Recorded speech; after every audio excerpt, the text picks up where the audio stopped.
So you want to know how you can get started wholesaling real estate, how you can get involved in real estate in general. Maybe you don't feel like you have cash credit to get started. So today we're going to be taking your questions on how you can get started in real estate with the condition that you're in right now.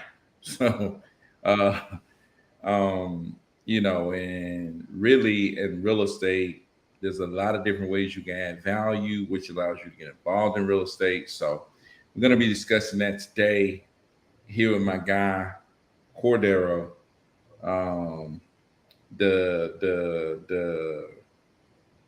Cordero the cleaner in the Great Hills of Tennessee. You know, Yeah. up in the hills. It's Yeah. Ricky Rose, up That's your boy Ross. in the hills, Ross. Dude, I'm telling you, look, when it comes to, and we were just talking about this before we jumped on, there's just some things that you learn that are just general business principles. It's not even, we could talk about how to get into real estate. We could talk about wholesaling real estate, how to get in with no money, but there are just general business principles that you got to keep in mind. And one of them is being resourceful.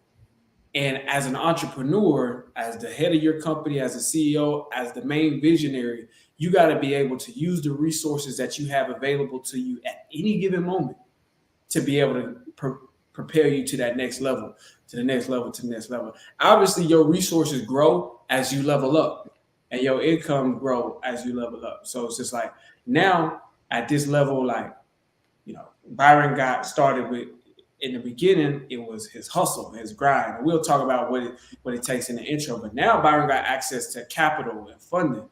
He can flip. But it's just like there's another level where once he gets access to those resources, where he could buy an apartment complex, or as you grow up, you go level up even more. You can get access to.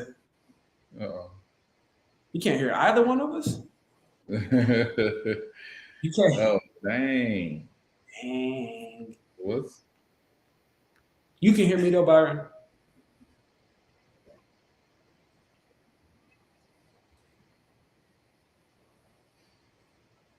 Hey man, what if it's just Ali phone? Yeah, maybe it's Ali phone, but hey, let us know though. Let us know if you can't hear us, man. Never mind, I can hear it. It was me, bro. Because we were just having an issue with the mic before we jumped on. So we like, dang, what's I going was on? like, dude, it's both of us. It's like, I Yeah. don't know what to do if we both on here. Neither one of us is on mute. It's like you can't hear. It's like we can hear each other, but you can't. It's like I don't know what to do. And then what's the next step? But yeah, man, I'm just saying, just Man, like being stay over resourceful. there in the land, man. Shout out Zay, but shout out Ali, Hey, man. I ain't seen you in a shout minute, out to man. Ali. Ain't no telling where Ali at, man. You know Ali be. I was gonna say he over there in the Kakalaki. They know what they call it, the Kakalaki. Now they The call it Dubai. That's where Ali at in yeah. Dubai. Nah, Ali, hey, world travel out this world, man. so But so yeah, man. I was just uh, I think that is something to think about. It's just like because we hear a lot of people, man. How you and that's the tagline for a lot of videos. How to get started with zero money. How to get. It's like, well, what if it's not zero? Maybe you got $200 a month. Maybe you got $500 a month. Maybe you you got got $800 a month. yeah, maybe or maybe you in debt. You got less than enough any money a month. It's like, but it's still what the resources that's available to you and being able to use those to your advantage to get you to the next level. That's the real skill set. That's all you did. If you had everything that you need to get to that level, then you would already be at that level. So it's not about, well, I didn't got this. It's like, go get it. You know what I mean? So for sure, Yeah, man. for sure, for sure. But Jason said just found another hedge fund yesterday, building my buyers list this week. That's what's up, man. Make sure you figure out where they're buying, and then once you get like two of them is good enough. When you're talking about actual companies that's buying, two is good enough to be like, okay, it's time to go fishing. You know what I'm saying? It's time to go hunt. figure out if I can find something that they're looking for. So yeah, man, go ahead and start reaching out to people. So working on getting the deal closed before the holidays. Been following up with this seller for a full year. We finally hit the finish line. That's what's up, man. Ali, that's what's up, man. So do you have them under contract? And do you have a buyer on the other end? Those would be my two questions. Yeah, do you have them under contract? And do you have a buyer ready to buy the property? Um, so you said they sent the buy box yesterday. That's what's up, man. You got two buy boxes. You just need to Yeah. figure out, okay, where do these buy boxes cross each other? You see what I'm saying? Okay, boom, I like that. They both in this area. Let me go and see what this time out. Go, pull a list and start cold calling. Dude, you're going to run into somebody that's looking to sell. It's like, I guarantee it. It's like, dude, you Yeah. get a list of people in a particular area that fit both of their buy boxes. You cold call the list. Guarantee someone is looking to sell. Guarantee. Guarantee. It's like Even if even if you are trash at cold calling, like I me. Like I was in the dialer this week, man. Cordero just beat me across the head with a sledgehammer. He's like, man, you trash, dude. He like Michael. He like Michael Jordan. He ain't a leader like LeBron. LeBron to come, comfort you, make sure you feel good. LeBron pamper you, make you feel real good about yourself. He do a handshake with you, LeBron. Nah, he doing me like Jordan, man. Like straight up, like, dude, you trash, dude. Get your Doc, junk together, man. We gotta get these deals, man. bro, Byron taking it to the extreme. If you read Relentless, the book Relentless, where I get his name is, he coined it, Tim Grover. He coined the term cleaner, and he talks constantly in that book about how Michael Jordan is a cleaner, but LeBron's not a cleaner. He loved to talk about how LeBron's not a cleaner, how LeBron is not a cleaner, man. But I just think that that's the mindset. But I'm just listen. That's why I get loads of value from talking to Byron, man. You know what I'm saying? But this right here, that right there. And I'm like, all right. See, this is what Byron did. Byron hit you with. But my thing is, and then he'll tell you, man, if you're talking to Byron and Byron say, but my thing is, listen up. You know what I'm saying? It's got the next thing, but really, he got a cold way, a smooth way of just hitting you with, like, dude, that's not what you need to be doing. You need to be going this direction. He said, but my thing is, do this. Do this. Nah, man. But now seriously though, dude, that's like you halfway there, dude. You got the buyers right there, and you know what they're looking for. So it's like all you got to do is reach out to people who own those type of properties. That's it. Yeah. It's like, dude, you just ran into people who got millions of dollars of your dollars in their pocket Right now. right Like now. in this market, in this so-called recession, In in this recession, they will still buy. You got to run into people looking to sell, like and that's all we doing. We running into people looking to sell, and you just got to keep working them to hey, let's to get them to the finish line. Like we got plenty of people that Cordero's like, man, calling this person, man, calling this person, man, calling this person, man, calling this person, man. It's like, dude, you just gotta call the people who own those type of properties. That's it. exactly. And then some people you gotta take your time with, hit them up. But that's why you doing volume. We didn't say go reach out to these hedge funds and then hand out like 2 or 3 people twice a week. It's like no, you get off in that dialer for 2 to 4 hours every day. You're dialing hundreds, thousands of people in a week. You got buyers who's already looking for it, that's giving you exactly what they're looking for. So you go pull a list and it's exactly what they're looking for. So you calling the right people. Dude, now don't it's always gonna be okay. I did the first step. It was probably intimidating to reach out to the buyers. Then you get off into a rhythm of calling the buyers, calling the buyers. Okay, I got the buyers. Now now you got to switch your momentum into reaching out to the sellers, right? That's a different level. But once you get it, it's like once you got the buyers, it's like now it is time for you to go on and jump out there, dude. Like Byron said, go fishing, man. Go farm in the area. To me, this is the fun part.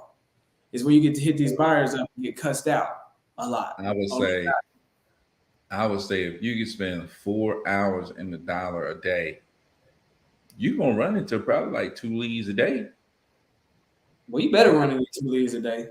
If you spend 4 hours in the dollar, you're gonna run into at least 2 people that need to be followed up on. That's potentially a deal.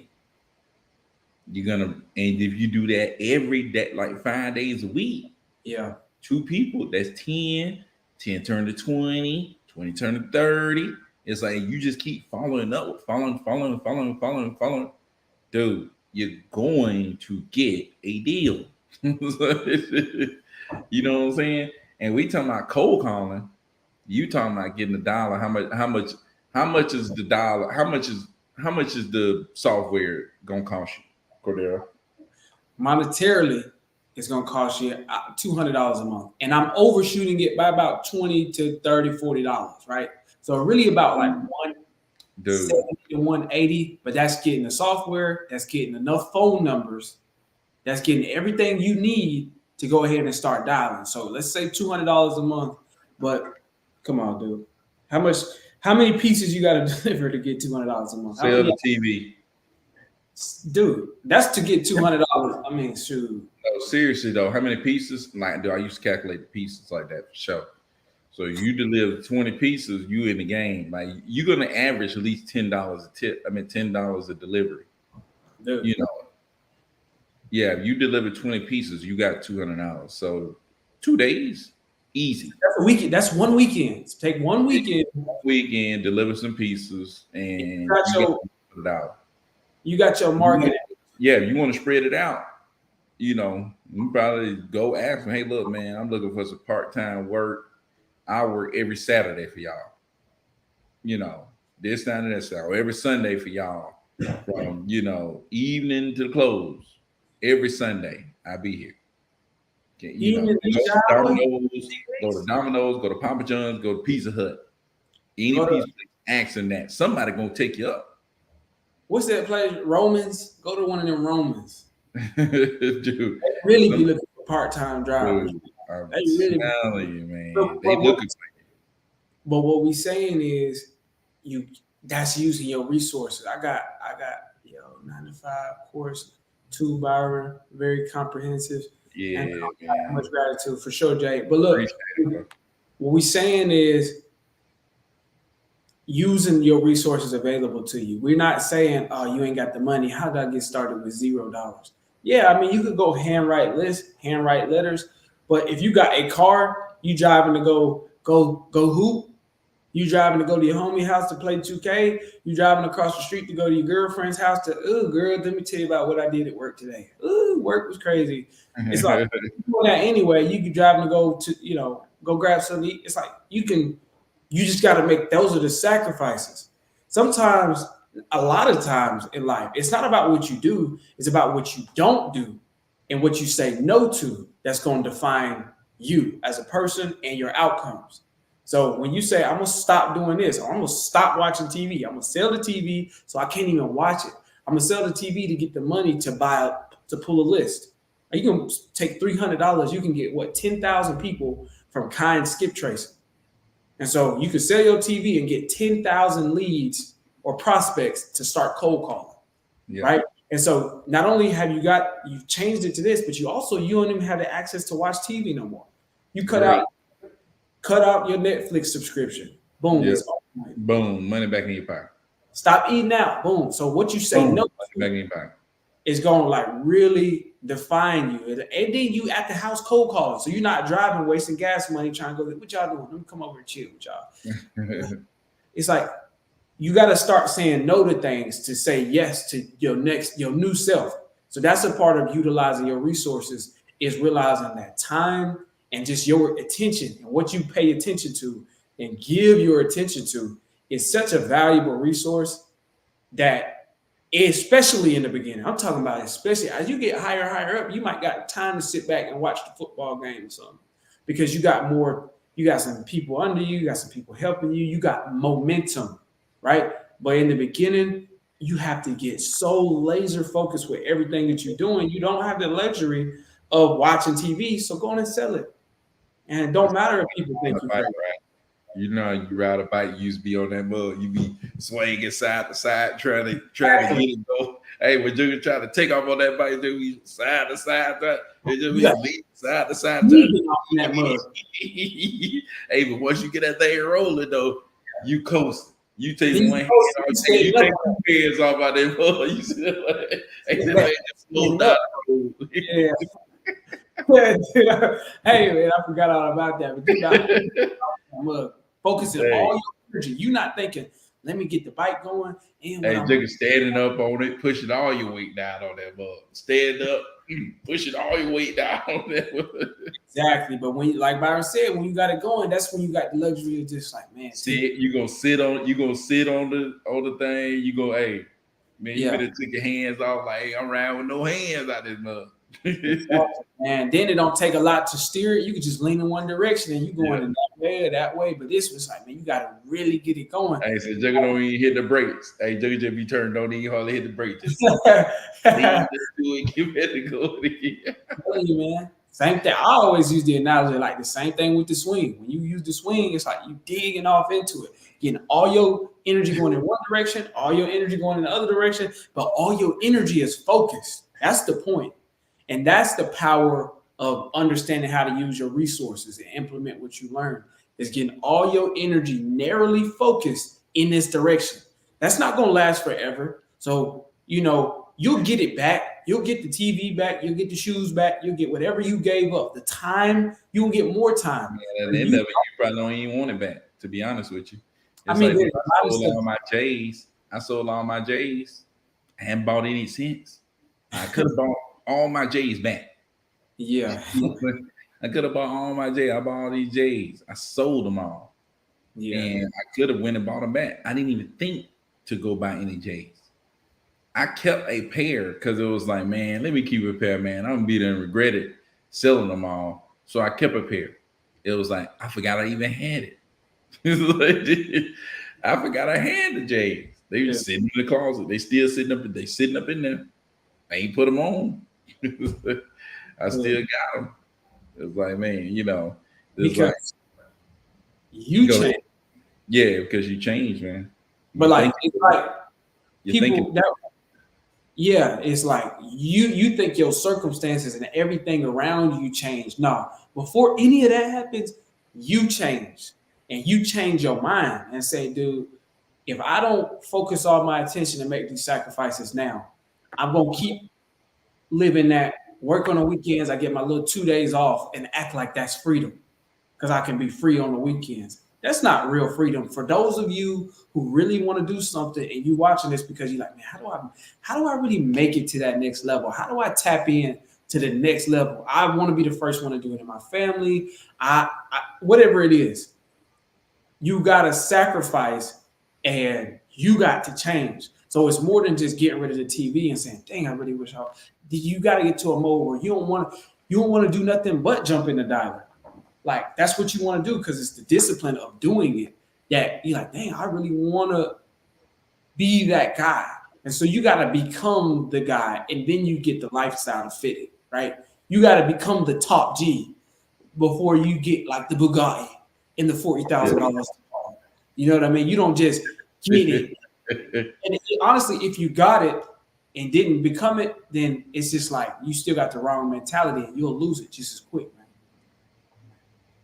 But Title companies do y'all use? I would say, man, if you're using title company to attorney's office, find a good one and try to stick with them. Like that's what find a good one.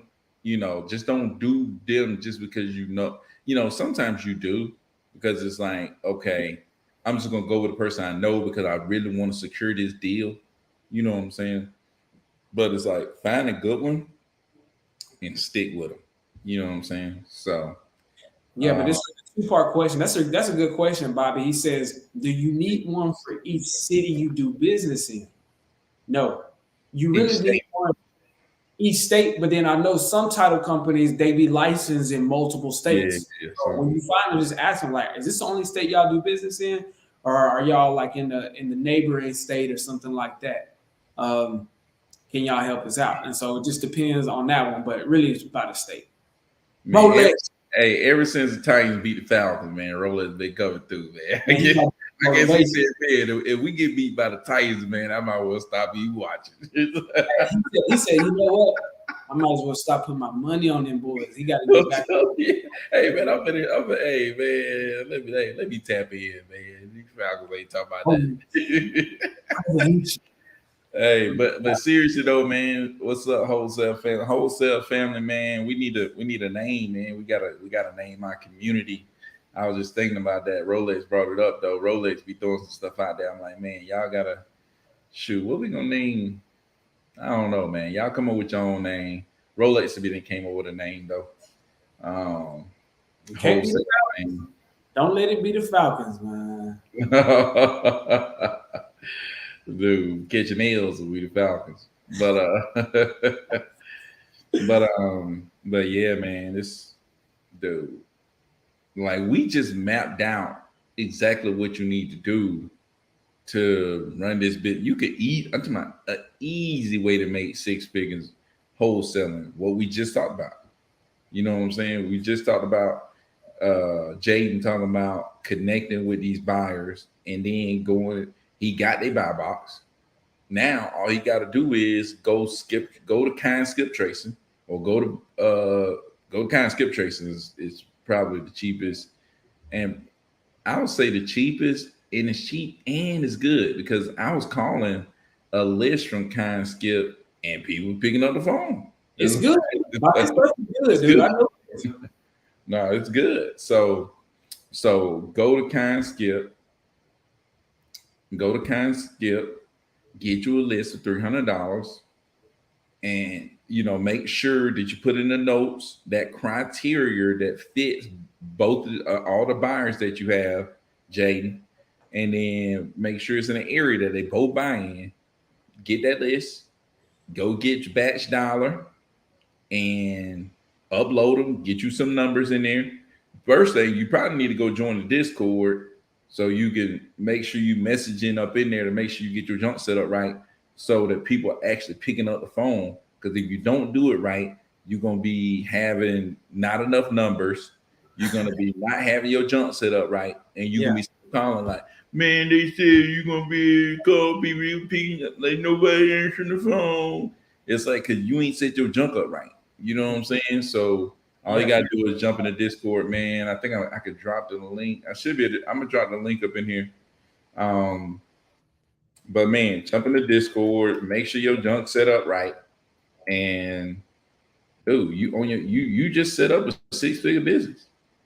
For sure, man. Hit us up in the Discord. We try to be hands on. You know, we be busy, but you hit us up, set up a time. We can really be like, all right, let's Yeah, do it. or just hitting us with questions whenever. You know what I'm saying? You ain't got to sit and wait for the live. But You I'm can just saying like, yeah, for sure, you know like you answer the question question. answer. You know what I'm saying? You ain't feel like you got to set it up on your own. Yeah, for Hit sure. us up with questions, bam, we hit you back, boom. You know, But it so goes to say the details matter, like the small yeah, details, like making sure you got your campaign set up the right way. What are your call results? Like, if you texting, what is going to be your templates that you use, and like yeah, what's your quick responses, or how did you upload the list? Did you put the names in it when you upload? Like little details like that is going to matter to your success. So it's just like we can go over it, make sure we get it right, make sure we got you set up, and man, of course, man. Shout out to my brother. He thinking about getting into business, but hey, shoot. Hey, I about need to go see the barber. I'm telling you, it's been a little minute. I'm about to have to go back. Got this mug. hey, he thinking about getting in this business. I'm thinking about getting in the chair. Really? I'm Like telling you. Thanksgiving coming up, man. Shout out to him, but you can definitely do it, man. I be, what? No, and again, this is about utilizing the resources that you got available to you. And so, if you think about it, it's different for everybody. Like a barber, you might, I don't know, Like you might have freedom of your own time. Like you can cut hair during these hours, but you know you can cold call during these hours. As somebody who has a regular 9 to 5, they got to be here between this hour and this hour. They don't have that like you do, right? So all I'm saying is your resources and what you got available to you is going to be different per person, but it's about identifying it and not thinking about what you don't have, thinking about what you do have. Not thinking about what you can't do, is to think about what freedom and luxuries that you do have that the next person don't, and utilizing that to your advantage. So, Dude, I'm telling you, man. I wish I was a barber. You know real what I talk. You know what I do? I go find these buyers, just like Jay. I find buyers in my wherever I cut hair. I'm finding buyers in that local area, right? Oh yeah, And all these dudes that come in, yeah. come on, man. You already know what's happening to them. Hey, I'm looking for their fingers. You know what I'm saying? If they married, man, you know what's gonna happen to 50% of them. Dude, you already know, man. You couldn't hear. How your wife doing? Oh, yo, what? Hey, dude, all you gotta, hey, you know how the barbers always have that stuff like behind them, like maybe in their mirrors or something like that. They always got like all this different stuff, like if you look behind them, they got all this different stuff posted up on their walls and stuff like that. Only thing I got up there, we buy houses. You know what I'm saying? Boom, Hey, we buy houses. Yeah, they be like, hey, what's going on with that? Yeah, I work with some investors that buy in the area. You know what I'm saying? You know, anybody looking to sell, man, I can get you hooked up, get you offer. yeah, man. I'm telling you, You know how many people going to the barbershop? dude, you are in. That's what I'm saying. That's my point. Is there's resources that everybody got available to them. I mean, honestly, dude, even if you don't want to go just extremely hard, Like just you ain't even gotta go out of your way. Like I'm you could saying make an extra 30K a year at least. at Just least, just just by at your just because you put the sign up there and you just letting people know, hey, look, I know some investors in the area that buy as is. You'll run into somebody. I'm telling you, even if you like, man, it's gonna take a lot of mental energy for me to do. Link up with Rolex. Rolex got the buyers. Yeah, Rolex exactly. got the buyers, man. Just be like, man, Exactly. what you buyers looking for?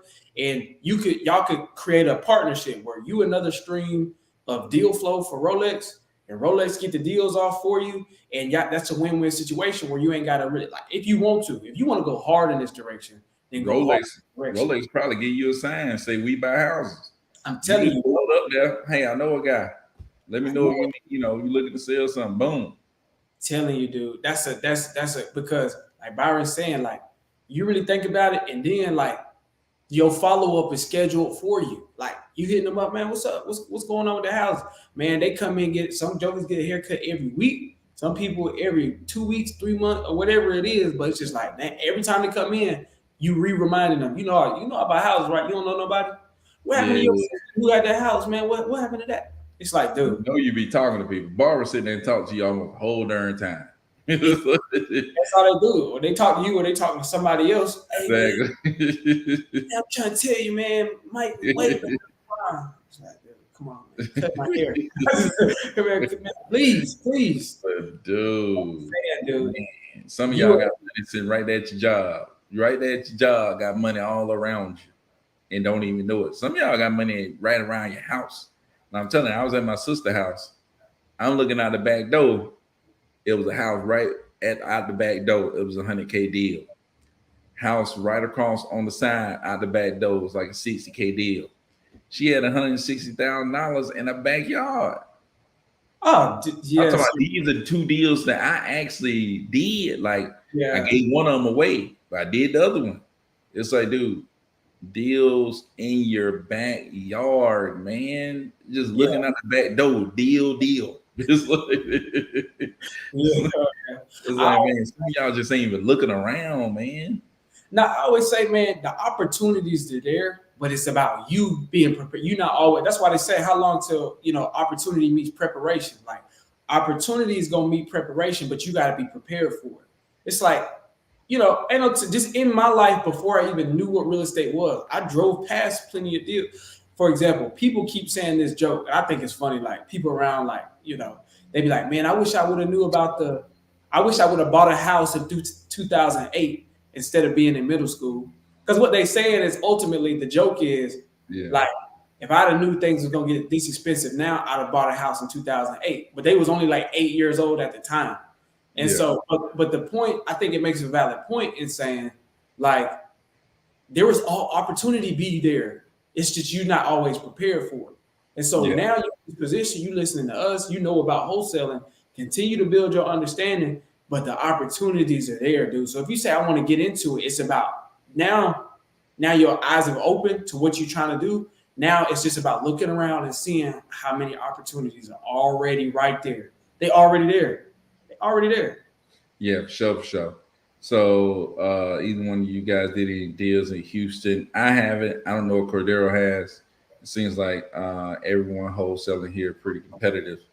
Dude, it's competitive in a lot of places. I'm in Atlanta. I don't know if and everybody talking about Atlanta, like everybody talking about Atlanta. Anybody you hear bring anything Atlanta, Atlanta, Atlanta, Atlanta, Atlanta. I thought the same thing when I started wholesaling. Oh, Atlanta too saturated, man. There's no way I can do anything around here. No, no, no, no, no, no, no. It's not true. Don't listen to it. I'm telling you right now. Do not listen to anybody talking about it's too competitive. It's just not true. Period. Yeah, I mean, it can be competitive, but too competitive or oversaturated, it's No. always. And actually, I did my first deal. I was gonna say in Nashville. I did my first deal in the heart of Nashville, like in one of the busiest spots. But and here's something that we talk about all the time: if you're just getting started, odds are, unless you like ground zero, like you just talking to your friends and family and neighbors, like start that too. But when you want to really start marketing, whether you are prospecting, cold calling, or texting, your marketing budget in dollars and your marketing efforts will go a longer way on the outskirts of Houston. Like where was Yeah. that? Fort Worth is Fort Worth is like is the No, that's Dallas. okay. But Yeah, regardless, whatever Fort Worth is to Dallas, find that to Houston, and you're gonna exactly. catch like the next largest city or something on the outskirts. So And I'm if on you the outskirts. a lot of investors are buying there. And I'm not saying just Yeah. to stay away from Houston, like you can't, like you can, but if you want to get it crunk up and you just get started and you could cold call a couple people, your cold calling might go a farther way on the outskirts. And you find Yeah. buyers, if you find a major buyer who's buying in Houston, that major buyer, he or that company is buying on the outskirts as well. So I Yeah, would for say sure, for sure. But we that's why like a the lot of market people criteria. my bad, go ahead. No, I was gonna say what when you the how you pick that, like how you pick those outskirts. Well, my thing is like most time when people say, "Oh, I'm marketing in Houston, marketing in Atlanta," they ain't talking about inner city. They Yeah, talking about the outskirts. You know what I'm saying? Like beginners get confused, thinking, "Oh, they tell me to go to Houston. Oh, they tell me to go to Atlanta. I went right. to Atlanta, I couldn't find nothing." That's because they're not really talking about inside of Atlanta. They're talking about the outside of Atlanta. Right? You know, we going 30 minutes outside the city, 45 minutes outside the city. And the thing is, if you figure out where buyers are buying, then you can look at the map and say, okay, what's the furthest place out that they're buying? Yeah, Boom, here we go. That's what I do. I'm looking at the map and I'm saying, okay, because I'm thinking, I'm looking at the map. I'm like, shoot, DJ go all the way out here to Clarksville? Man, who know about? Has anybody on here heard? You ain't heard about Clarksville unless you've been listening to us, or unless you from Tennessee. bro, I'm from Tennessee, born and raised in Tennessee. I didn't hear about Clarksville till I was 23. Yeah, I didn't know nothing about Clarksville till I was I know 23. about no Clarksville. That's what I'm saying. You got to look outside. Everybody know. You've heard of Houston. I've heard of Houston, but there's some places even some people in Houston ain't hardly heard of. But Exactly. the big buyers are buying there. That's what I'm saying. Go find the buyers, right? These big buyers to start out with. Find the big buyers. If you don't know how to find them, go back and look at. I forgot which video that was, And just but hunt Watch all the videos. You're gonna get a Yeah, lot of. watch all the videos. Go watch all the videos, and you'll find a video where we show you how to go find the big buyers. Jaden went and did it and found another one, right? Yeah, So go find the big buyers, figure out, okay, how far outside of Houston will they buy, right? If they don't see it intentionally, ask them, hey man, y'all buy out here in this area right here, or y'all buy over here in this area.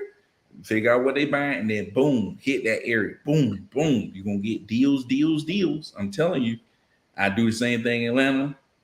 Cordero, same thing in man, Tennessee. I'm telling you, Same bro. thing everywhere, dude. And that because you got to think for the buyers, like especially like the larger major, like I guess you could say hedge fund buyers, those major institutional buyers, they do heavy research. They're gonna do heavy market analysis. They're spending, I don't know, probably millions of dollars on just deciding what place can we go buy and invest in that's not only going to be good to invest in now, like not this quarter, but for the next 5, 10, 30 years, are we going to get a solid return on it? Some companies don't do it at all and they're just getting hit upside the head, losing money. But a lot of companies know what they're doing. So when they say we're going to buy in this area, it's a good area. But when you're thinking about the wholesalers who are trying to sell to these institutional buyers, and you think of a big dude, his home, where he based out of Nevada, he based out of somewhere in California, or where's that one place that they always be in? That like all of them, Sean, everybody there in whatever. But let's say he's based out of New York.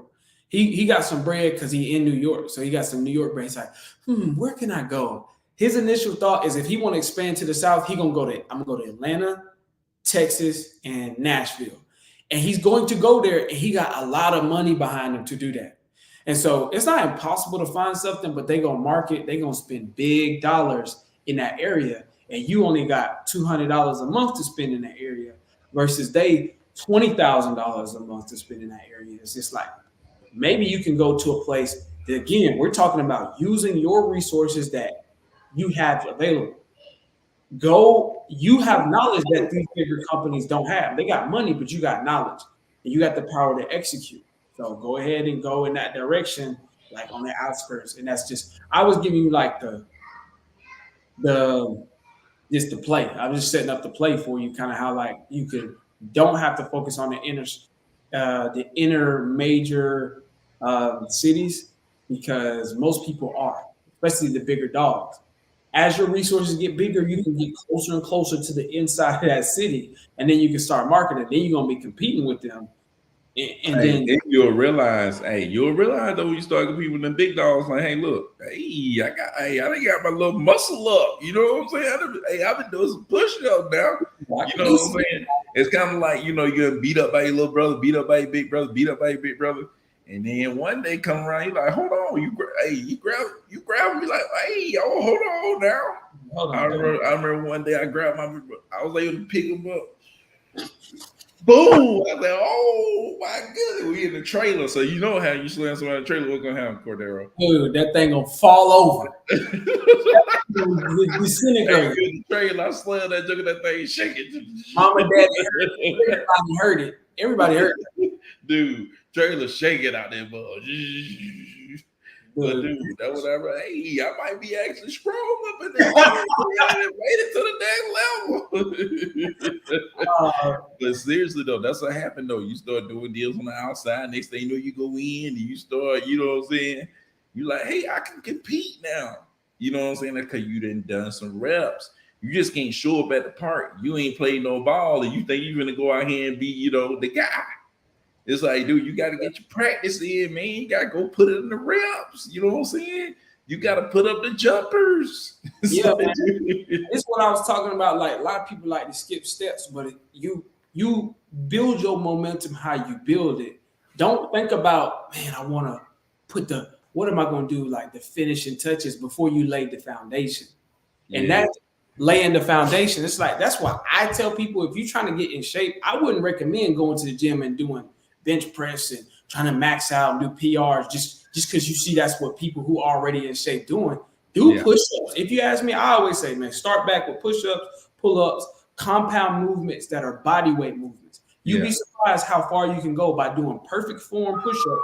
You can get yourself like way better than trying to go to the gym and compete with guys who've been in it. It's just like you think that that's what you're supposed to do, but you skipping steps. Lay the Yeah. foundation of your physical health and lay the foundation of your business health, where it's just like the first is getting that first deal, right? Get that first deal so you can feel what it feels like to go from the beginning of a transaction to the end and say, man, I made this happen out of nowhere. You make money happen out of nowhere.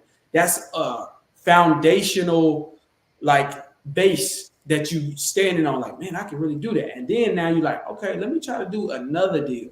Okay. I did another deal. It was differently unique. It was different from the first deal. And then you say, how can I do a deal a month? Right? A deal a month. And then, how can we 10x that? Now I want to do X amount of dollars a month, whatever. But I'm just saying, don't think about the finishing touches before you lay the foundation. Right. And Yeah. so that's outside, that's outskirts. You're gonna start that. Find a healthy market on the outskirts, man. On the outskirts, man. You know what I'm saying? Just because you can't go straight to the NBA don't mean you can't play ball.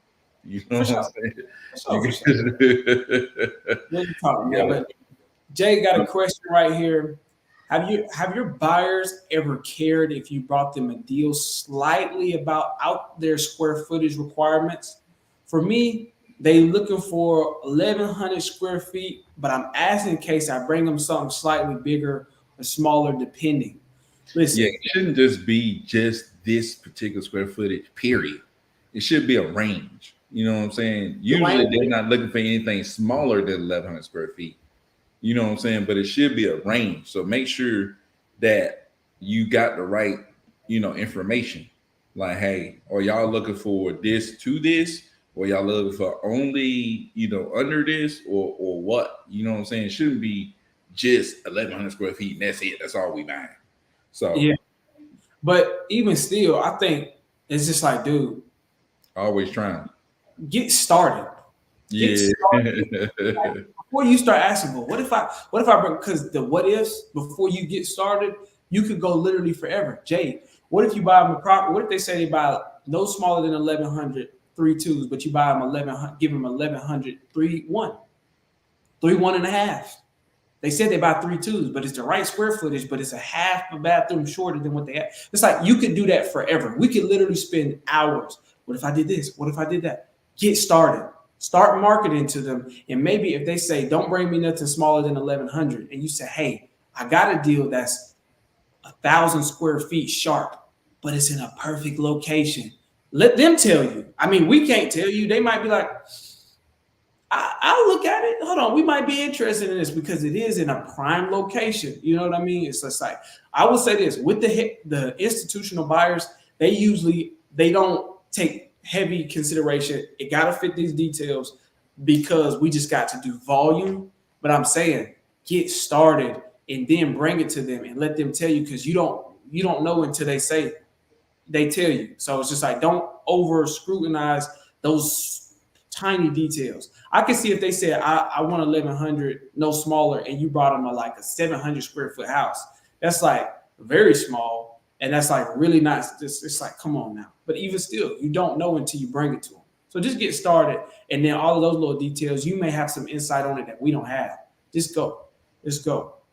Yeah, for sure, for sure. So Rolex, DJ Light. So what's up, man? Um, so Shaw says I'm in Houston as well, and it's been very tough as well. I started to look into outside of Houston. Yeah, man, look on the outskirts for sure, for sure. But also, man, find the buyers, right? You just can't go just calling random jokers all over the place. Find the big buyers, figure out where they're buying, figure out how far outside of Houston they buy, hit those areas in those particular properties that they like to buy, cold call them. I guarantee you get a deal. 100%. Follow that blueprint.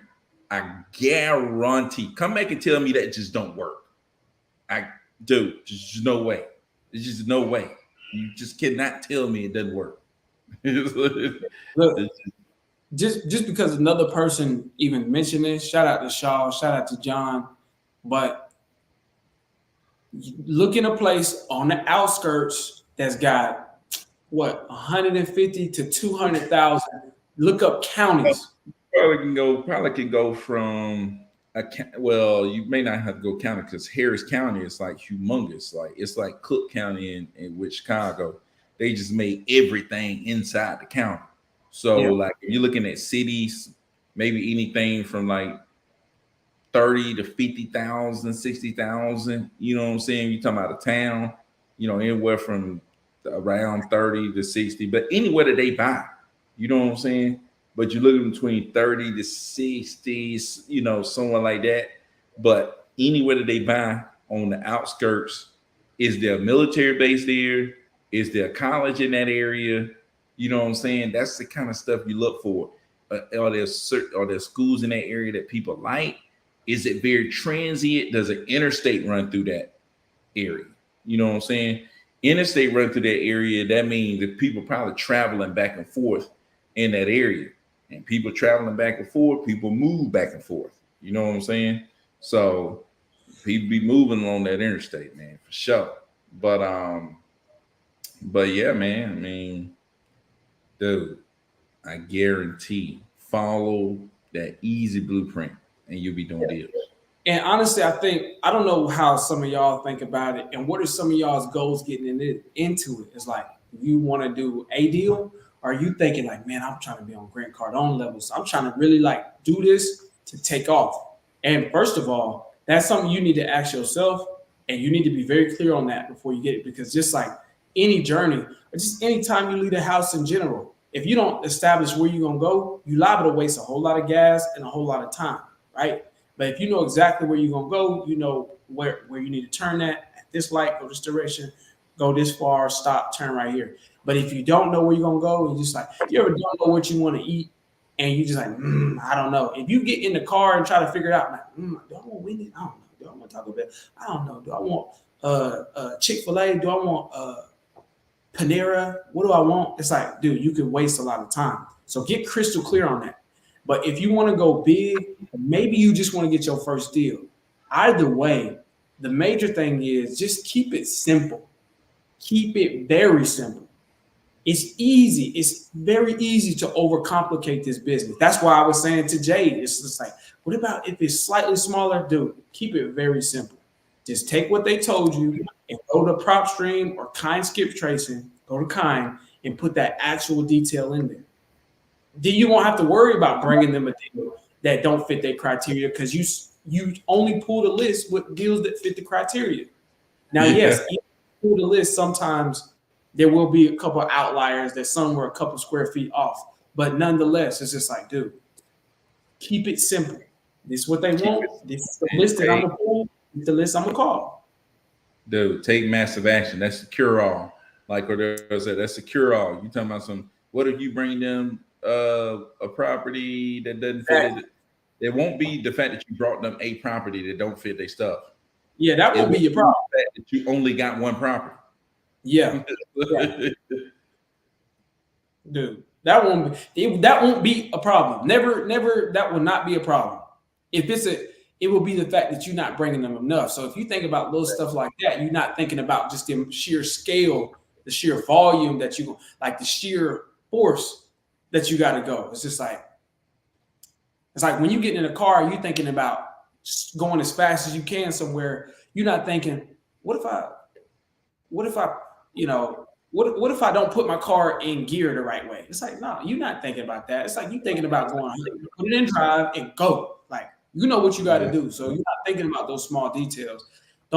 If you even asking that, I know you're not really at this time, you may be overcomplicating it. And I can feel that, because when you reach out to these buyers, you want to bring them something. Like, you took the time to connect with them. You want to make sure that you're upholding your end and bringing them perfect deals. But it's better that you bring 10 deals that may or may not work and let them tell you, than be like, man, I don't know, just scrutinize over one deal and never bring it to them. So massive action, man. Just take massive action. And all your questions will be answered with massive action. You'll run into some new questions that you didn't even know you was gonna have with massive actions, and even those are gonna get answered with more massive action. So No doubt. So DJ said, "Are you guys still using Lunch Stroll?" Yeah, still using Lunch Stroll. They totally up the whole system. Yeah, man. It's man. I think is some adjustments is definitely having to be made. Like they sent you out templates, and what we did is, man, we just altered the templates. You know what I'm saying? Altered the templates, still sending them out. Um, I know we've gotten better results than just sending out day templates because they're trash. So just go through, make sure you got your drips going. Kid, you got your drips going, it's gonna really help you out as far as following up on people. Even if you send them a terrible message the first time, your drip should be able to help communicate better what you're looking for. But I would look into just slightly modifying what they say to make sure you're asking, do you have property interest to sell? You know what I'm saying? In some way. So I was like, is this Chanel? It says the Chanel. Chanel, that's you, man. We can jump on this call right here, right now. that Uh is yeah, Chanel. If you Chanel is, just so y'all know, Chanel is an action taker. Like action taker, she finna make this thing happen. But yeah, man, if you wanna jump on the call, we can do it. I can jump on this line and jump on there. Let me know if you try and do that. So Sean says, I'm lost. I'm trying to find my first deal. I got some vacant land deals, and both of them didn't go through at all. I think for sure I'm complicating this business. So what we've been talking about, Sean, is kind of what the path that we would suggest that yeah, beginners take. It's like, okay, go find big buyers in a particular area, right? So I mean, you could look in any like metro area in the United States, and you could search prop wire. Go search prop wire, look up cash buyers who own over 5,000 properties, and click on them. Figure out who it is by searching their address. Once you figure out who that buyer is, look on their website, contact them, get in touch with whoever they have that work with wholesalers, and then get their buying criteria. Where are they buying? What are they buying? And then target those specific properties in those specific areas that they're buying in. And then boom, you reach out to those people, whether it's cold calling, whether it's texting, and you ask people, are you interested in selling property? You're gonna run into somebody who's interested in selling. Once you do, you gather details about their property. You send it back to the buyer. The buyer tells you what they can offer on the property. You tell they offer 250. You tell the seller, hey, we can do 230. You know what I'm saying? Boom, we got a deal. You know what I'm saying? So that's how you do it. You follow that blueprint right there. You can make 6 figures a year easy. Easy. yeah, man. And Shaw, listen, I understand too. And if I had get into wholesaling to take the capital and purchase commercial properties, that's my goal. Likewise, you know what I'm saying? Likewise, Shaw, like we both want to go off into the commercial. And I think this is a great, speaking of using your resources that you have available to you now and taking that leveling up. I think wholesaling, as far as real estate is concerned, is a great entry point because not just the capital that you get, but we're talking about who you become and what you learn from really applying yourself to this business. And I think one of the first lessons that this whole business is teaching you is that you got to get narrowly focused on what you're doing. And so that's probably why you're not having a lot of success in the beginning, and why most people don't have success in the beginning is because it's like a million things coming at you, a million options available to you. There's no like when you go to your 9 to 5, is here's what you do this, and then clock off. This is what you do this and clock off. But in business world, it's like you got to figure out what to do and what not to, what to say yes to and what to say no to. And so that's what we mean by simplifying this and realizing. So did you have land buyers to begin with, or did you just watch a video and they were just like, wholesaling land? Why wholesaling land is better than wholesaling? It's like, it don't matter. It's like, but find buyers who are buying this stuff And all it is, plain and simple, is you find somebody who's looking for something, and then you figure out what they're looking for, and you be the one to go find it. And now we're talking about how to get narrowly focused on how to go find it, is because most people tell you go find something, hope it's good, and then go try to find somebody who's looking for it. That sounds crazy. Hey, is anybody looking for this? Is anybody looking for this? Did anybody want to buy this? Because I already got it under contract. Is anybody? It's like, that's weird. But if you if you know somebody looking for something, then it's the other. I think that's just helps you find a deal first, because you know what a deal is to begin with, and that gives you your narrow focus, right? And so ultimately, that's the first lesson I'm sure that you're trying to learn right now, is how to get narrowly focused. And this is why, in spite of everything that you're going to hear on the internet, just find a deal. When you find a deal, the buyers will come. Yeah, if you find a really good home run deal in Houston, in Dallas, the deal that everybody else is looking for, then yeah. But what about the deals that people are buying, but you didn't even know that that was a good deal? And so until you figure out exactly what a buyer wants, you're just finding stuff, and really you're just finding people who are interested in selling their stuff, but you don't know if that stuff is valuable to any particular buyer. That's where your stress is coming from. So this is why we say find the buyer first, and then you're good. So just take what Byron said, do that, and you'll be good. And it's also going to teach you another lesson on how to get narrowly focused, right? Because I'm sure even if you want to go commercial, you probably know, or maybe you tune into some commercial people. You know, it's a lot of people that buy a commercial deal just because it's a commercial deal, and they're so focused on how do I get the funding for it, how do I finance it and close this deal, and I actually got it, yes. And then they don't realize, man, this is not a deal. I was just trying to find something. I didn't realize or didn't know what was a good deal and what's not, right? And there's numerous other reasons why we say find you the buyers first. We also stay tuned on our channel because we talk about how to communicate with those buyers, how to create a working relationship. Because most people are thinking, well, what am I going to say to the buyers if I don't have a deal? We got you. Stay tuned. But I'm telling you, the first thing you need to do is simplify it, find people who are looking for stuff, and then go look for it. That's bird dogging, really, is what it's called. If you want to know, like, that's an old term. It was before Byron. This is before Byron's time. Before Byron even thought of, they came out with that term. You know what I mean? But still, nonetheless, that's probably what you're stressed about, man. You can do it. You can do it. Dang, DJ. Y'all still getting leads, lunch show. We're still getting some leads. We're not getting as many leads. I think everybody's doing that the same way. But you How was many getting people 20 leads a day, man. Like, how many people use texting? Goodness gracious. They changed everything. We were getting like 1 or 2 leads a day after that. Dang, 15 to 20 leads a day is I got stupid. 2 questions. How many people was you texting, or what do you consider a lead? Like, what? Yeah. You know what I mean? Like, dude, Great, dude. I would say we're not getting as nearly as many leads as well. I wouldn't say that. I say we still getting some leads. It's not as good as it was, but we're still getting some people interested in selling, some leads in. That's okay amount. It's not what we want. You know what I'm saying? That's why we're doing other stuff.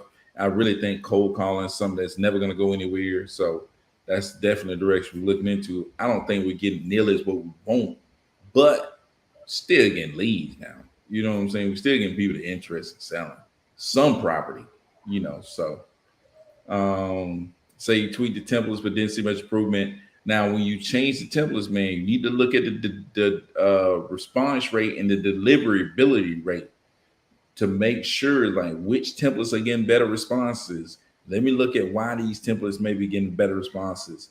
Which one has low deliverability rate. Let me not use that as much. So make sure you're paying attention to those and don't use others as much. And if something is working, double down on it, use it in a different template, maybe in a little different way. Just keep modifying your templates to see what will work for you. You know what I'm saying? So that's what I would say. Ended up pausing my account. Hey, you have to do that sometimes. But even if you pause your account, make sure you keep your drips on so it's constantly following up with all these people that you text before. Put them on a drip. Put everybody you can on a drip so that you can keep Yeah, following up with people. Are you guys doing anything besides I texting was just about to say it. I was just about to say, dude, start cold calling, man. Yeah, start And cold calling, man. I mean, cold calling is timeless, and it allows you to remain targeted. You know what I'm saying?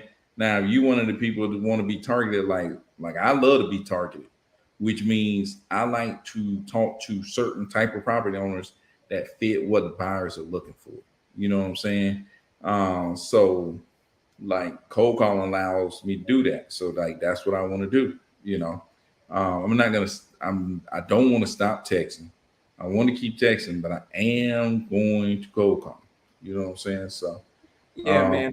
As you see, DJ, we don't we don't know, man. It's just like anything. 5K a day. Whoo, you a heavy dude. What Yeah, market you in, man? You in multiple markets? Like, dude, 5K a day, man. That's heavy. shout out to DJ, man. But anything Shout can out to change. DJ, man. I wasn't doing no 5K on launch control. They can Well, I come with was, but like not like lately though.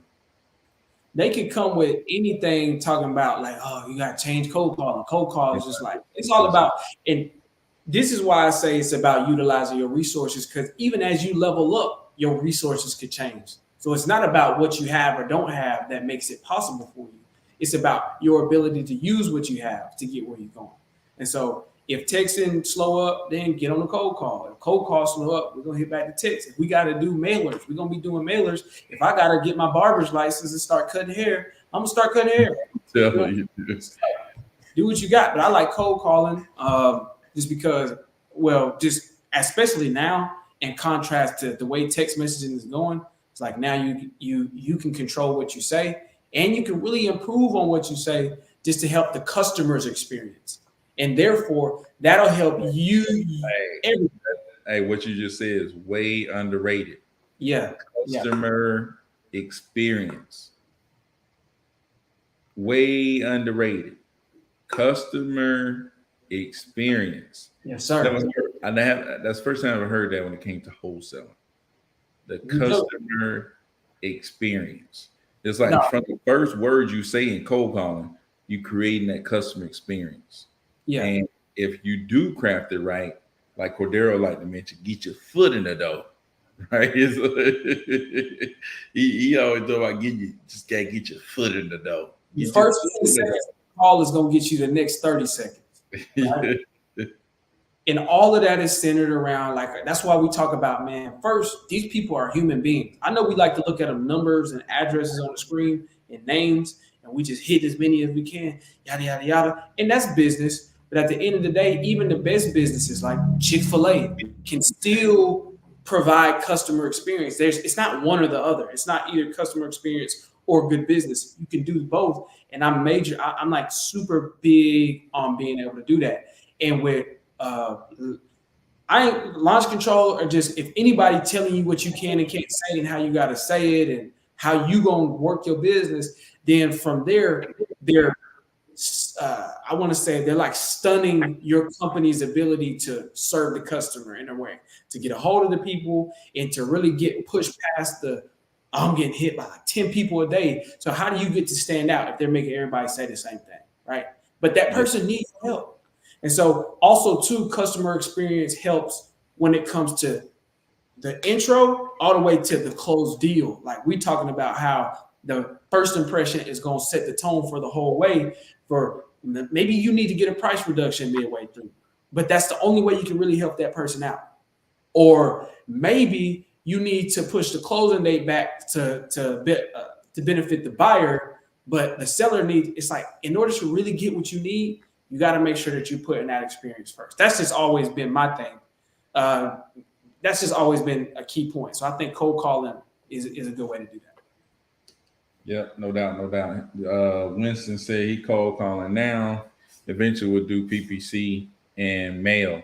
Man, we're Yes. gonna have to have like a probably have to be like a private cold calling like mastermind. Cordero just take y'all through and just like really give it to y'all cold call and like get on that dialer and just be calling some people. So I think that'd be pretty cool, man, because dude, if you gonna cold call, man, Cordero, like I said, he was slapping me, you know, slapping me like, dude, Yeah. you know, you have to look. I ain't never had no little brother, but it was done to me, so I'm used to it. You know what I'm saying? Your little brother, he does like, Joe. It's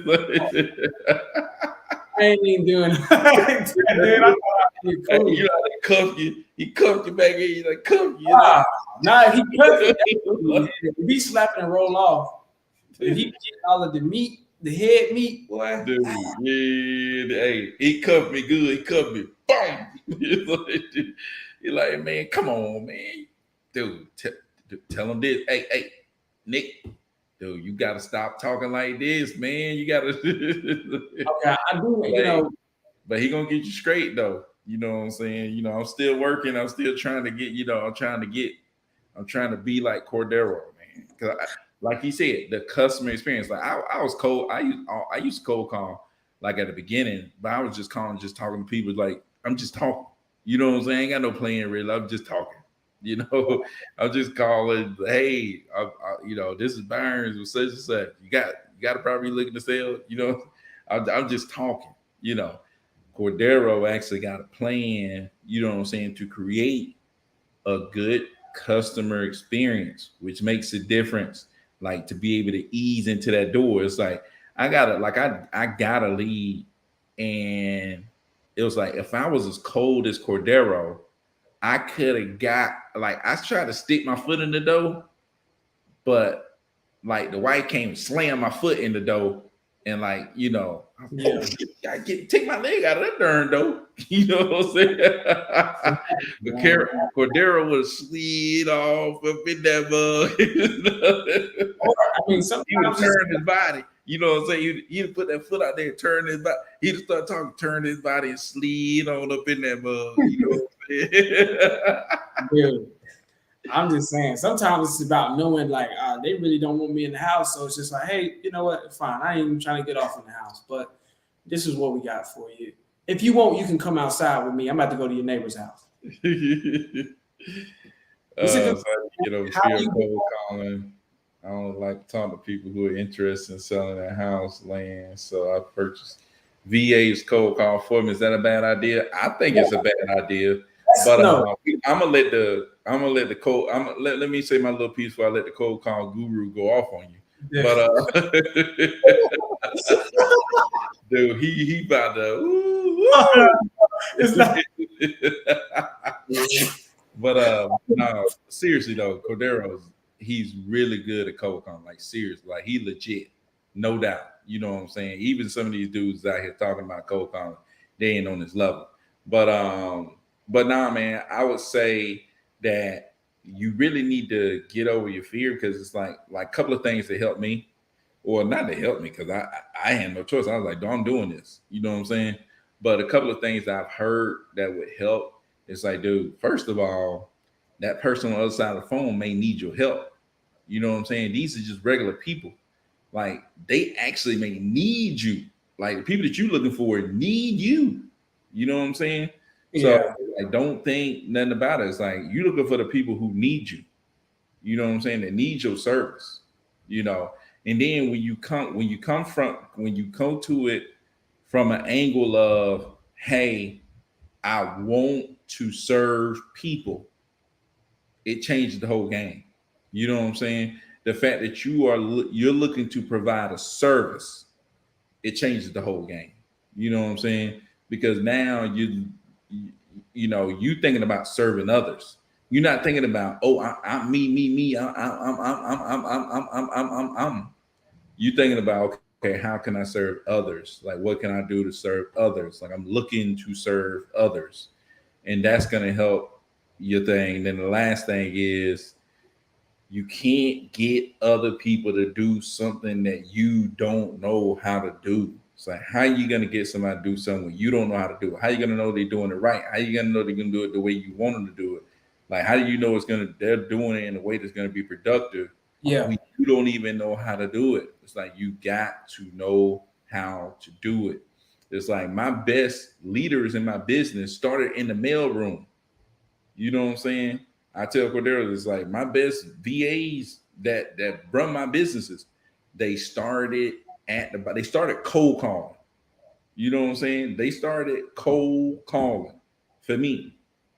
That's how they know from step one. They know from the first call all the way through the end exactly what's supposed to happen. You know what I'm saying? So, like, that's what I'm saying. Establishing how your company is going to work from the time you start talking to somebody till they get through a deal. Now I'm gonna let Cordero beat up on you. Dude, cut it out, man. No. But seriously, like he know what he talking about. Like he, But he's giving you some like practical business ideas because I've been through it. yeah. As a beginner. But like this dude, like this is what he do. Now, I was gonna say, like, I was gonna address that second question or that last question before I even went to the first question, because, like Byron said, it's just like, for one, you don't want to put person in a position that you don't know how to do because you don't know what standard to hold them to, and so therefore you've spent time, money, and energy, and they're doing something. I guarantee you, that's a major thing in all businesses, even people who got millions of dollars of funding. It's still hard for them, the leader of the business, to take the vision in their mind and communicate that to the employees. So if you're hiring them to do a job just because you don't want to do it, then you certainly don't know exactly what you want them to do. And I promise you, if I was to go in and ask your cold callers now, they don't know what you want them to do. They don't know because they don't have any standard or gauge of right from wrong. And so I just think that's a practical level. I think this on a practical level, if you hire cold callers and pay people to do something that you don't want to do, you need to either if you're gonna pay somebody, it need to be somebody who really know what they do, right? And like, you don't hire VAs to just do this because I'm scared to do it. If you're going to partner with somebody and just say, okay, you take over it, you have full autonomy in this position, it's somebody who's already approved it like a professional in that area. And it's probably especially in the beginning, it'll be more something like a partnership than just a delegation, right? Or to a certain degree. But I think the biggest thing is, I don't know if anybody ever watched Game of Thrones, where the dad, I forgot what his name is, but the dad that ends up, okay, whatever. But he has this point that he says he's actually a king. And he's also like, if you're a king for that or in that area, then or he's a knight in that area. So you like the judge, the governor of that. So you pass all the sentences. So his saying was, you pass the sentence, you swing the sword. Meaning, if you order a man to be beheaded, then you're going to be the one who cut his head off. Which obviously this is a medieval TV show. That's extreme.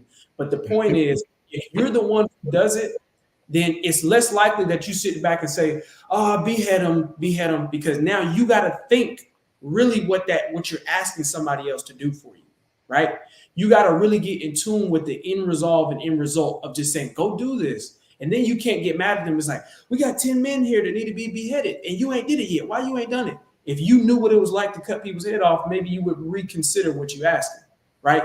And this is why that's the difference between being a leader and a boss.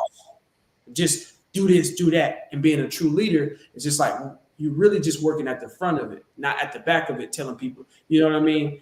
And but I'm just saying, don't hire people to do something that you don't want to do, because on a practical level, that's just, your business is going nowhere. But on a fundamental, like just a customer, not customer experience, but your company culture level, your business will suffer as well, because now you don't know what's right from wrong and you blowing money. But how do you get over the fear of cold calling? Cold calling. That's it, dude.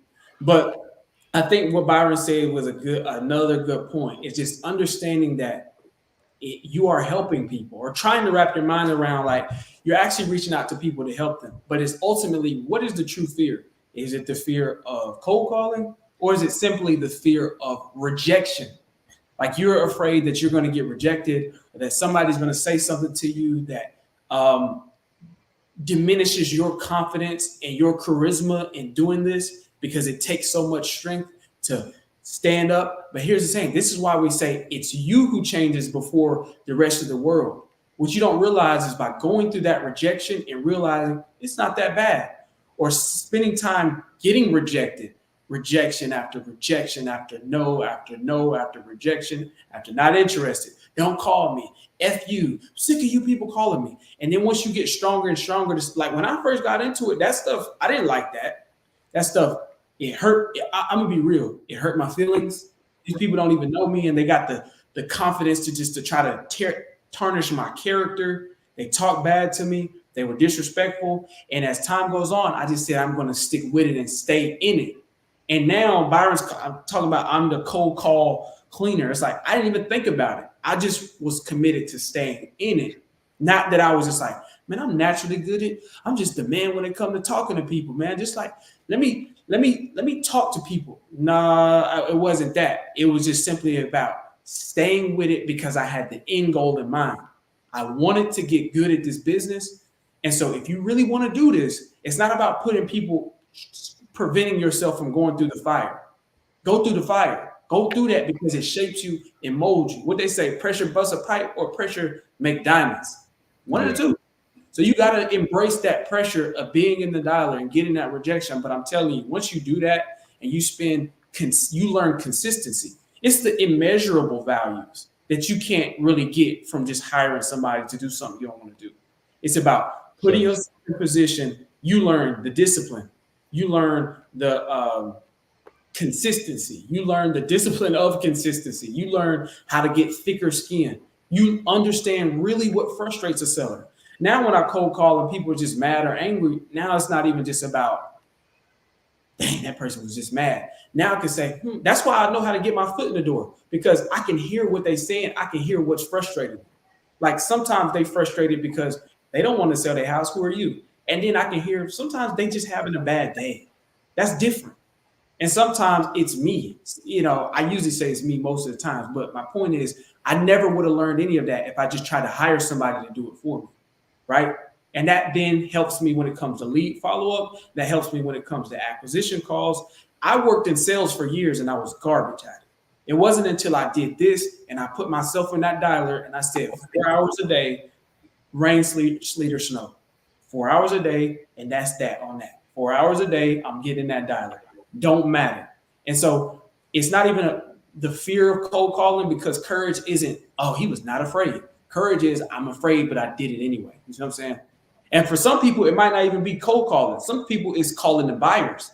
Maybe that's what is really getting at you. And you like, dang, I need to call them. But that kind of made me nervous. I ain't nobody. And I'm calling these wealthy businessmen. They're going to like cuss me out. Don't waste time. You might get those people. But if they don't want to talk to you, they don't want to talk to you. Everybody's not going to be like that. So it's not about not having fear and just how do you get over it? It's about going through it. You see what I'm saying? Because going through it is what shapes you. It's just like saying, Byron, how do I get swole without hitting the gym, without lifting the weights? You know what I mean? It's like, hey, Byron, how do I get faster without training for it? Or how do I lose weight without going on a diet? It's like, no, go on the diet because do something. That process in and of itself, you gain. That's what makes you you. It's just like, dude, this is why you take any wealthy businessman and take all their money away. And within a couple years, sometimes a lot less, they get all their money back. It's because who they are. And this is why when you give a poor-minded person, they hit the lottery and what like 90% of them end up back broke again because of how they thought. And it's not about it's about it's not that they go broke, it's the fact that they can't figure out, they can't get it back. You know what I'm saying? Because there's a lot of wealthy people who lose their stuff, but they know how to get it back. You know what I'm saying? There's a lot of wealthy people who take L's, who take losses. Yeah, that's what I'm saying. And then, but they know how to get it back. Like they know how to go about getting it back. Because it's who they are, and it was never about what they had. It's about who they became in the process of getting it. That's why it's a lot easier for a trust fund, like a dude who second, third generation rich guy, to blow all his bread before a guy who made it from something to nothing, like from rags to riches. That dude, if he lose all his money, he gonna get his money back because he know how to do it. But he learned all of that from going from rags to riches, from putting himself in the diet. You know what I mean? So I would just say Byron gave some really good advice. really, I think, touching on understanding that if I don't do this, there's people that really need people really need your help. I promise. Like, Yeah. like for real, it's just like people really need your and like they really need you to bring them a buyer because they're in messed up situations. A realtor can't help them out. I've made several people who is on their way to foreclosure. They about to get auctioned off. I was just talking to a Yeah. guy. Or somebody who like, they just need a cash offer. They just need to sell their house. They just ready to go and they need to sell their house. And it's like, I need a cash offer. Boom, you able to give it to them. Yeah, You know what I'm saying? It's you like help. it's just like the what's Eugene out in Fort Worth. He definitely needed help. Oh man. Like, Oh, dude, he yeah. needed some help, man. There's people out here who need help. I'm telling you, man. You out here helping people. And I thought it was funny. I started laughing when you was talking about some people cuss you out, say mean stuff to you, kind of hurt your feelings, whatever, whatever. You, you, I never felt that way. You know what I'm saying? Because I'd already been in situations people cuss me out, say crazy stuff to me. You know where I learned that from? Life, but where? Being a teacher. The kids cuss you out, parents cuss you out. They say whatever they want to say to you, and you can't even say nothing back to them because you're supposed to be the teacher.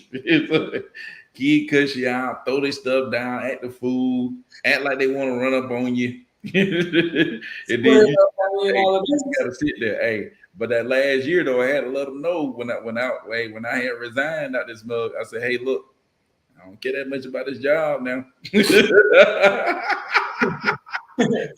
You better pipe down out this mug.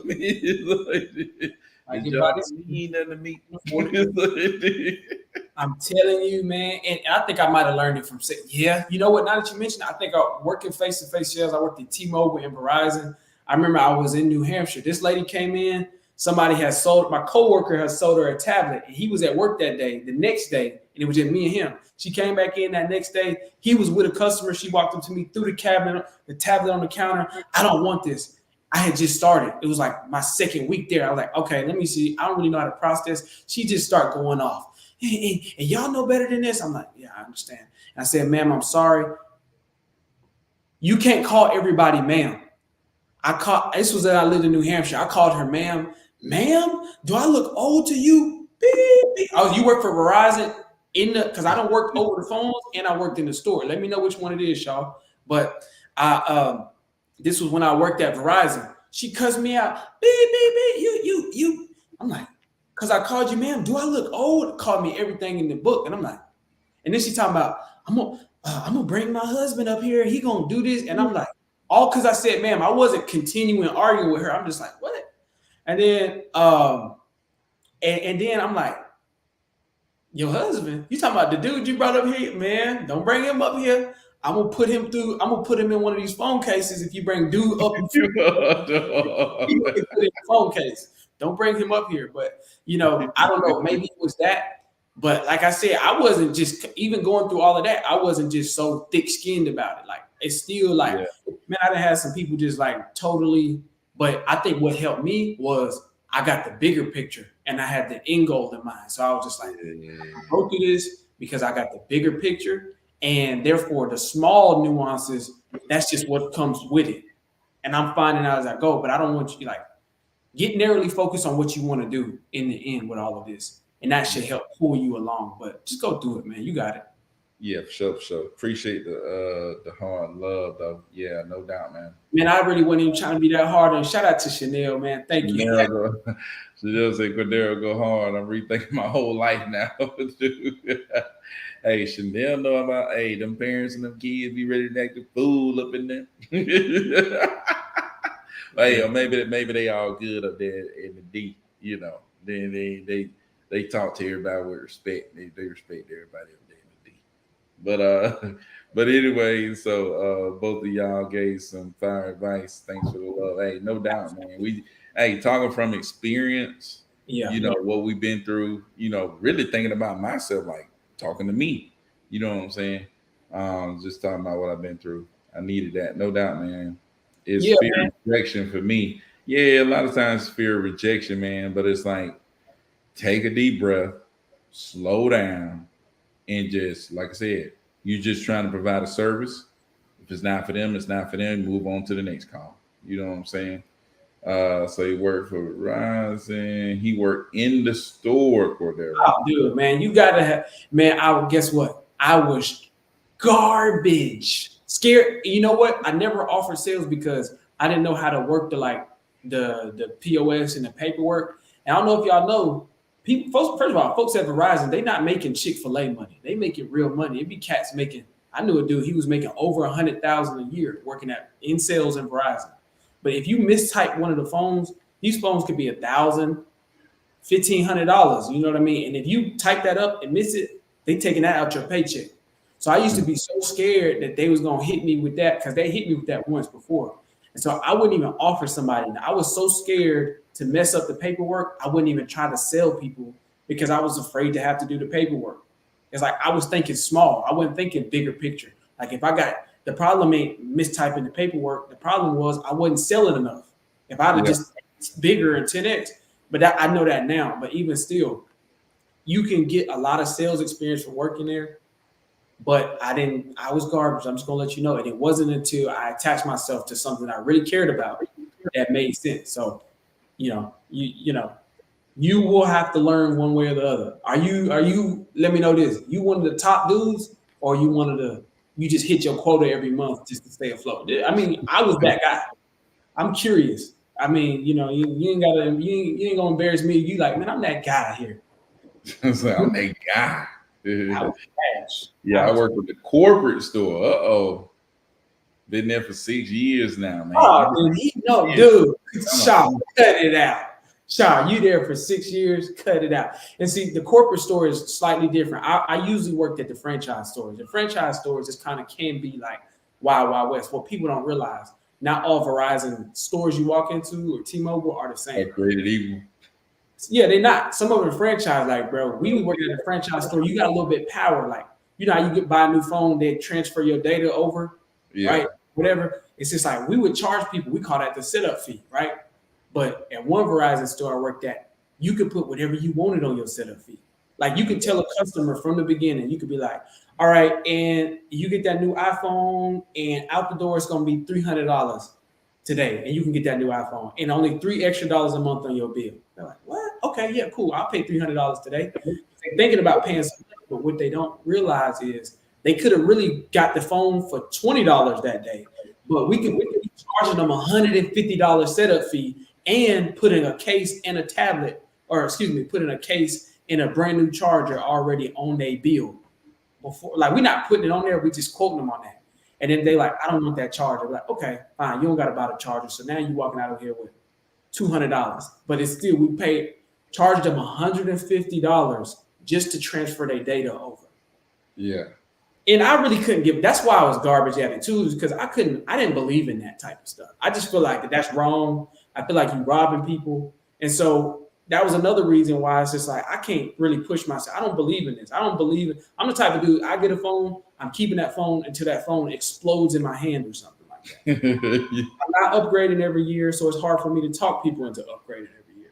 So I really wasn't good at it, but I got good at this because I realized what it means to help people out, get to the next chapter in their life. So think about that. No doubt.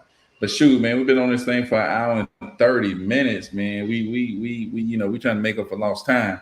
But appreciate y'all coming through, man. We got 6 people in here. Like the video, right? You see our content on IG, man. I know y'all do. Like it, share it, go do it right now, man. Show us love like I always do. And man, it's Friday. We'll be back Monday, man. Get y'all more action. We might hit a little live on a Sunday, man. A little quick live before we jump into that group call, man. You never know. Or, right after we do the group call, hit a live real quick, man. Try to get something in, man. I know we've been busy, man, trying to, scrambling, adjust and all this stuff. So, but shoot, man, appreciate y'all coming through. Y'all leave comments below. Let us know what y'all want to see, what y'all want us to talk about. If you got questions, anything like that. But until Monday, man, or until maybe Sunday, peace out. I like y'all.